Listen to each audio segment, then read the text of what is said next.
আর মুহাম্মদ নামটি কে রেখেছিলেন? চলুন জেনে নিই এক হৃদয়স্পর্শী ঘটনা। এটি সেই সময়ের কথা যখন পৃথিবীতে জন্ম নিয়েছেন মানব জাতির শ্রেষ্ঠ নেতা, আমাদের প্রিয় নবী হজরত মুহাম্মদ সাল্লাল্লাহু আলাইহি ওয়াসাল্লাম। তখন মক্কার অধিকাংশ মানুষ নিজেদের সন্তানদের নাম রাখত মূর্তির নামে।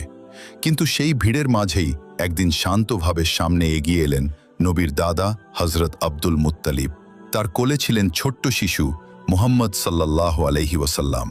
সবাই যখন নাম জানতে চাইল, তখন তিনি দৃঢ় কণ্ঠে বললেন, এর নাম হবে মুহাম্মদ। চারদিকে ফিসফাস শুরু হয়ে গেল। মুহাম্মদ, এ কেমন নাম? আমরা তো আগে কখনো এই নাম শুনিনি। ঠিক তখনই ভিড়ের মধ্যে থেকে একজন বলল, মুহাম্মদ অর্থ যিনি সবচেয়ে বেশি প্রশংসার যোগ্য। এ কথা শুনে চারদিকে একটাই নাম ধ্বনিত হতে লাগল, মুহাম্মদ, মুহাম্মদ। এদিকে মা আমিনা নিজের সন্তানকে বুকে নিয়ে অনুভব